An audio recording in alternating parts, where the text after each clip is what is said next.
नमस्ते, मी शिल्पा आकार क्राफ्ट्समध्ये आपल्या सगळ्यांचं स्वागत करत आहे. टिपक्यांच्या रांगोळीमध्ये कोलम डिझाईन हा सुंदर कलेचा प्रकार आहे. तांदळाच्या पिठापासून वापर करून काढला जाणारा हा प्रकार दगड, खडू किंवा खडू पावडर याने सुद्धा काढला जातो. अगदीच भारतीय संस्कृतीमध्ये म्हणजेच दक्षिण भारतीयमध्ये किंवा महाराष्ट्राच्या बऱ्याच भागांमध्ये अशा प्रकारची रांगोळी काढली जाते. कोलम किंवा मृगू ही सरळ रेषा, वक्र आणि लूपपासून बनवलेली एक भौमितिक रेषा आहे, जी टिपक्यांच्या ग्रीड पॅटर्न भोवती काढली जाते आणि घराच्या समोर मोठ्या मोठ्या डिझाईनमध्ये सुद्धा काढल्या जातात. आता ही मी काढली कशी किंवा ह्याचा हा पूर्ण डिझाईन कशी बनवली. 7x7 टिपक्यांचं म्हणजेच अगदी 7x7 अशी टिपक्यांची मी रचना केली. आता हा जो स्क्वेअर दिसतोय तो 14x14चा आहे, म्हणजे 2 2 2 2 2 असं करून 14वर असं 14x14चा स्क्वेअर बनवला आहे. उभे मी 2-2 रेषेंवरती लाईन्स मारून घेतले आणि आडवेही लाईन्स मारून घेतले. त्यामध्ये तुम्ही बघू शकता की मधला जो स्क्वेअर आहे तो 1 2 3 4 असं चारी बाजूने 4-4 कॉलम सोडलं की मधला स्क्वेअर येतो आणि त्याच्या बाजूने आपण ही डिझाईन सुरुवात करायला घ्यायची. थोडीशी ट्रिकी डिझाईन आहे. कोलम रांगोळी काढण्याची धार्मिक आणि सांस्कृतिक परंपरा खूप जुनी आहे, पण तिच्यात काही वैज्ञानिक महत्त्व देखील आहे. कोलम काढताना टिपक्यापासून सुरुवात करतात, पण नंतर रेषा वळणे, हालचाली वापरून एकत्र जोडणे हे मन आणि शरीर दोघांसाठीही एक प्रकारचा व्यायाम आहे.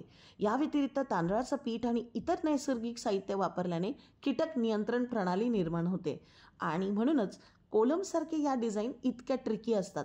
आता तुम्ही इथे पाहू शकता की मी एक स्क्वेअर पहिल्यांदा कनेक्ट करून घेतले आणि नंतर पेपरचा भाग काहीसा टर्न करून मी मध्य करून त्या कर्व्स दिलेल्या आहेत. आता जर मी हे ड्रॉ कसं करायचं किंवा हे कसं जॉईन करायचं ह्यावर जर व्हिडिओ बनवत बसले असते ना, तर खूप मोठा व्हिडिओ बनला असता, जो की आपल्या सगळ्या पूर्ण स्टेप्स आपल्याला त्याच्यामध्ये कवर करता आल्या नसत्या. आता 14x14चा स्क्वेअर सोडून सुद्धा 7 सेंटीमीटर एक्स्ट्राचं अंतर तुम्हाला घ्यायचं आहेच, कारण पूर्ण स्क्वेअर बसल्यानंतर ही डिझाईन बाजूच्या डिझाईन बसण्यासाठी तुम्हाला एक्स्ट्राचं अंतर असणं फार गरजेचं आहे.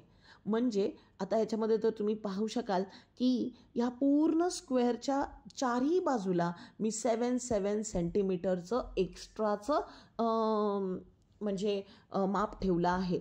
आता ही रांगोळी इतकी मोठी आहे ना मैत्रिणींनो, A4वर नाही घेतली आहे तर A3 OHP शीटवर आणि A3 ड्रॉइंग पेपरवर मी इथे ड्रॉ करते. आता प्रत्येक पेपरचे कटआउट्स घेतलेत, त्या मेजरमेंटमध्ये ठेवलेत आणि त्याच्यावर आपली डिझाईन ड्रॉ करून प्रत्येक ठिकाणी 4-4 ठिकाणी ड्रॉ करून घेतलं आहे. म्हणजे असं सगळ्याच कॉर्नर्स आणि प्रत्येक मेन डिझाईनसाठी तुम्हाला करून घ्यायचं आहे. आता ह्यानंतर काय करायचं आहे ते तुम्हाला माहितीच आहे. A3ची OHP शीट घ्यायची आहे, 175 मायक्रॉनची, सेलोटेपने स्टिक करायचं आणि पर्मनंट मार्करने ट्रेस करून घ्यायचं. अगदी नेहमी करतो तसं.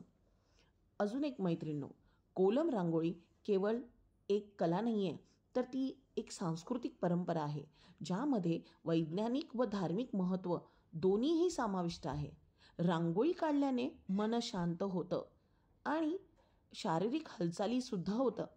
घराचे वातावरण सकारात्मक आणि पवित्र राहतं असं म्हटलं जातं. पण तेच जर आपण रांगोळी बनवण्याची फिलिंग आपण रांगोळी ही करून ठेवतोय ना, त्यामध्येही सेम फिलिंग आहे. सेम गोष्टी आपल्याला रिपीट करावे लागत आहेत. कलर म्हणजे रंगसंगती ठरवावे लागत आहेत. अगदी ती डिझाईन आपल्याला काढून घ्यावी लागते. सेम स्टेप आहे, फक्त फरक एवढाच आहे की ती एकदाच वापरली जाणार आहे आणि आपण ही जी मेहनत घेणार आहोत ती रांगोळी आपण वारंवार वापरणार आहोत, अगदी पुसून गेली तरीही, कारण आपली रांगोळी कधीच पुसली जाणार नाही. बरोबर आहे की नाही? तर मग बनवायला घेताय ना, कारण बनवून घेतलं आणि बनवून ठेवून दिलं तरच तर जेव्हा आपल्याला वापरायचं आहे आणि जेव्हा आपल्या घरासमोर सुंदर डिझाईन ठेवायची आहे तेव्हा ती आपण बनवून ठेवू शकतो. जर बनवलीच नाही तर काय उपयोग आहे ह्या सगळ्या स्टेप्स बघून? बनवायला घ्या, एक स्टेप करायला शिका आणि मगच त्याच्यामध्ये परफेक्शन येईल. कारण मी प्रत्येक वेळेला हे सांगत असते, केल्याने होत आहे रे, आधी केलेचे पाहिजे. तर बघा इथे आपली डिझाईन ट्रेस करून झालेली आहे. उचलून एकदा बघून घ्या की सगळ्या लाईन्स ट्रेस झालेल्या आहेत की नाही. हो, इथे सगळ्या लाईन्स ट्रेस झालेल्या आहेत. मग पटापट आपलं मिश्रण बनवून घ्यायचं. इथे मी आज फॅब्रिक ग्लू वापरला आहे. मी ना तो डिफरन्स दाखवण्यासाठी आज स्पेसिफिकली फॅब्रिक ग्लू दाखवणार आहे. फॅब्रिक ग्लूमध्ये पाणी मिक्स करणार आणि त्यामध्ये 50-50. आता मी इथे OHP शीटनेच दाब देते आणि नंतर त्याच्यावरती पेपरवर झटकून घेणार आहे रांगोळी. येल्लो स्क्वेअर मी पहिल्यांदा करून घेतले, जे येल्लो रंगामध्ये मला करायचे होते, आणि नंतर हळूहळू एका रंगसंगतीचे डिझाईन्स एका वेळेला करून घेणार आहोत. जसं ह्या पूर्ण रांगोळीमध्ये मी 4 वेगवेगळे कलर वापरले आहेत. मोरपिसी, जांभळा, नारंगी आणि हा पिवळा, असे 4 रंग मी वापरले आहेत. आणि पहिला स्टेप्स बघा, पहिले स्टेप्स झाल्यानंतर तुम्हाला अशी ती झटकून घ्यायची आहे. आता काहींची कमेंट होती की झटकल्यानंतर माझी रांगोळी मिक्स होते. आता एक्झॅक्टली कळत नाही आहे की कोणत्या स्टेप्समध्ये ती रांगोळी मिक्स होते आहे. कारण जेव्हा बघा मी दुसरा स्टेप मारला, मी झटकलं आहे, मिक्स कशी झाली आहे का इथे? कारण काय माहिती आहे, झटकायची पद्धत वेगळी असेल. जर तुम्ही ती रांगोळी पूर्ण त्या पहिल्या लेअरमध्ये झटकली ना, तर ती पहिल्या लेअरवर आहे बघा. इथे बघा मी जवळून दाखवते. पहिला लेअर झाल्यानंतर माझी रांगोळी काही काही ठिकाणी स्टिक झालेली नाही आहे, काही काही ठिकाणी ती तशीच राहिली आहे. अगदी बघा मी हात लावून दाखवते, माझ्या हाताला ते स्टिक होत नाही आहे. आणि मी आता या पहिल्या रांगोळी झटकूनसुद्धा तुम्हाला दाखवणार आहे ती कितीपर्यंत सुकवायला ठेवायची आहे. बघा आता मी झटकल्यानंतर रांगोळी जरासुद्धा पडली नाही पाहिजे. मी इतक्या जवळ करून तुम्हाला झूम करून दाखवत आहे. तोपर्यंत ही रांगोळी तुम्हाला सुकवायला ठेवायची आहे. कळलं का मैत्रिणींनो? तोपर्यंत दुसरा लेअर मारायचा नाही. आता दुसरा लेअर मारून झालेला आहे, कारण ही रांगोळी ना खूप मोठी झाली. A3च्या पेजवर OHP शीटवर घेतली आहे, त्यामुळे ही रांगोळी खूप मोठी आहे. आता तुम्ही बघा ह्याला कसा मॅटचा फिनिश आला आहे. आता मी तुम्हाला हे जवळून का दाखवते, फॅब्रिक ग्लूचा मी वापर या रांगोळीमध्ये आज केलेला आहे. आणि फॅब्रिक ग्लू मी नॉर्मली वापरत नाही. का नाही वापरत त्याचं कारण मी आज तुम्हाला दाखवणार आहे. फॅब्रिक ग्लूने काय होतं ना, ही जी रांगोळी तुम्ही बघू शकता की एकदम जाडसर दिसते आणि स्टिक झाल्यानंतर ती अशीच अगदी हार्श दिसायला लागते. त्याचे जे पॅच आहेत ना ते तसेच राहतात. पण हे पॅच आहेत ना फेविकॉलमध्ये राहत नाहीत, आणि म्हणून मी बऱ्याच वेळेला काय माझ्या सगळ्याच व्हिडिओमध्ये मी फेविकॉल MR आणि पाण्याचे मिश्रण बनवते. फक्त आज मी फॅब्रिक ग्लूचा डिफरन्स दाखवण्यासाठी फॅब्रिक ग्लूने रांगोळी चिटकवलेली आहे.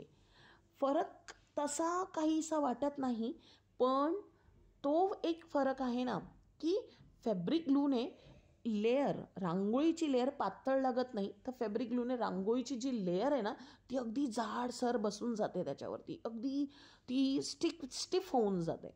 पण फेविकॉल MRमध्ये तसं होत नाही. ती एकदम लेअर व्यवस्थित लागते. अगदी आपली रांगोळी अर्धा 1 तास सुकवायला ठेवायची आणि अगदी आरामशीर त्यावर आउटलाईन करून घ्यायची. व्हिडिओमध्ये दाखवले तशी अगदी ती काढल्यासारखी वाटते. काढून झाली, आउटलाईन सुकून झाली 1 तास की नंतर आपली रांगोळी कट करून घ्यायची आपल्या OHP शीटमधून. बघा रेडी आहे इथे आपली कोलम डिझाईनची टिपक्यांची रांगोळी. जसं मी तुम्हाला डिफरन्स दाखवण्यासाठी सांगितलं तसंच तुम्ही फेविकॉल MRचाच वापर करा, तर खरंच डिफरन्स येतो. आणि आजची ही रांगोळी बनवताना मला खूप सारे प्रॉब्लेम्स आले. जवळपास 1.5-2 तास मला ही रांगोळी बनवण्यासाठी लागलेला आहे, just because of fabric glue. म्हणून मी फॅब्रिक ग्लू न वापरता नेहमी फेविकॉल MR वापरते. तुम्हाला आमचा हा व्हिडिओ कसा वाटला?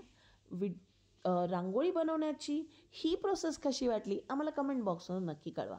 आणि रांगोळी आवडल्या असेल जास्तीत जास्त लोकांपर्यंत शेअर करा. भेटूया अशाच भन्नाट आणि अप्रतिम आयडियासह येणाऱ्या व्हिडिओमध्ये. तोपर्यंत क्राफ्ट करत राहा, ड्रॉइंग करत राहा आणि रांगोळी जरूर बनवत राहा, कारण केल्याने होत आहे रे, आधी केलीचे पाहिजे. धन्यवाद.